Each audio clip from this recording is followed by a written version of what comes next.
Hello my dear student. तो कैसे आप सब? आई होप आप लोग बढ़िया होंगे और सही से पढ़ाई लिखाई कर रहे होंगे। दोस्तों, आज के इस वीडियो में क्लास 10th हिंदी वर्णिका भाग 2 चैप्टर नंबर 4 शीर्षक का नाम नगर।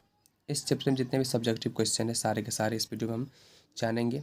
तो बने रहिए वीडियो के एंड तक। चलिए शुरू करते हैं। सबसे पहला क्वेश्चन है, लेखक ने कहानी का शीर्षक नगर क्यों रखा? शीर्षक की सार्थकता स्पष्ट कीजिए।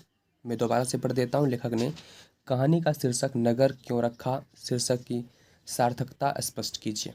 तो उत्तर में लिखेंगे, प्रस्तुत कहानी में नगरीय व्यवस्था का चित्रण किया गया है।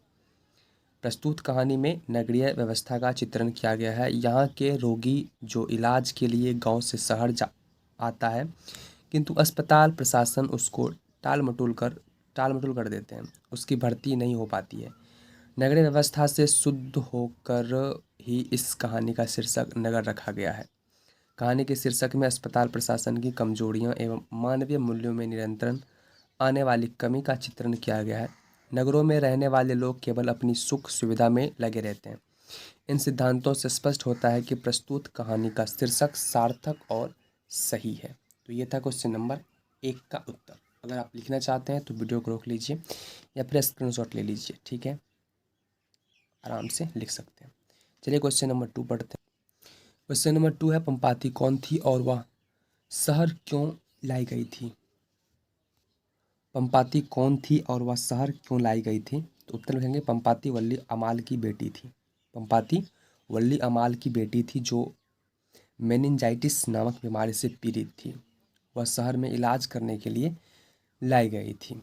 ठीक है, चलिए क्वेश्चन नंबर 3 पढ़ते हैं। बड़े डॉक्टर ने अपने अधीनस्थ डॉक्टर से पंपाती को अस्पताल में भर्ती कर लेने के लिए क्यों कहा? विचार करें। तो उत्तर लिखेंगे, बड़े चिकित्सक एक गरिमामय पद होता है। उन्हें अपने कर्तव्य का निर्वाह करना पड़ता है। यदि वे मरीजों से अनदेखी करने लगे तो अधीनस्थ डॉक्टर इसकी अनदेखी करने लगेंगे। बड़े डॉक्टर साहब इस बीमारी के बारे में बाहर के देशों से पढ़ कर आए थे। इस बीमारी को देखकर उस पढ़ाई का लाभ उठाना चाहते थे कि उनकी पढ़ाई सफल हुई है या नहीं। यही कारण है कि वे अधीनस्थ डॉक्टरों से पंपाती को भर्ती कराने को कहा। तो ये था क्वेश्चन नंबर 3 का आंसर। चलिए क्वेश्चन नंबर 4 पर। क्वेश्चन नंबर 4 है, बड़े डॉक्टर के आदेश के बावजूद पंपाती अस्पताल में भर्ती क्यों नहीं हो पाती? अस्पताल के कर्मचारी खानापूर्ति करने में व्यस्त रहते थे। गरीब लोग पर उनका कोई ध्यान नहीं रहता है और कर्मचारी अपना काम दूसरे को सौंप देते हैं। बड़े बेड खाली ना होने बेड खाली ना होने के बहाना बनाकर पंपाती को सुबह लाने को कहा जाता है और अस्पताल प्रशासन की लापरवाही के कारण ही पंपाती के अस्पताल में भर्ती नहीं हो पाती है। तो ये था क्वेश्चन नंबर 4 का आंसर। चलिए क्वेश्चन नंबर 5 पढ़ते हैं और लास्ट भी है क्वेश्चन नंबर 5।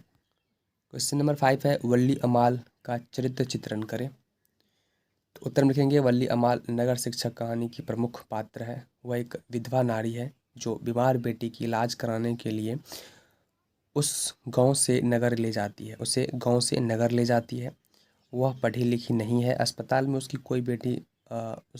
में उसकी बेटी भर्ती नहीं हो पाती है। बीमार बेटी को देखकर चिंतित वल्ली अमाल अंधकार में डूब जाती है। उसे लगता है कि बेटी को केवल बुखार है। उसकी आस्था डॉक्टरों में नहीं, झाड़ फूक में है। बेटी को ठीक होने के लिए भगवान से मन्नत मांगती है। उसे विश्वास है कि ओझा से ठीक हो जाएगी। इससे स्पष्ट होता है वल्ली अमाल में अशिक्षित और अंधविश्वास भरी हुई है। तो ये था नगर चैप्टर में जितने भी इंपोर्टेंट क्वेश्चन है सारे के सारे मैंने आप लोगों को बता दिए, जो आपके लिए बहुत ही फ़ायदेमंद होगा, जो कि क्लास 10th वालों के लिए बहुत ही यूज़फुल है। तो अगर आपको और किसी भी टॉपिक पे वीडियो चाहिए तो कमेंट बॉक्स में ज़रूर लिखें। ओके, मिलते हैं नेक्स्ट वीडियो में। तब तक के लिए bye, take care, love you all, thank you so much.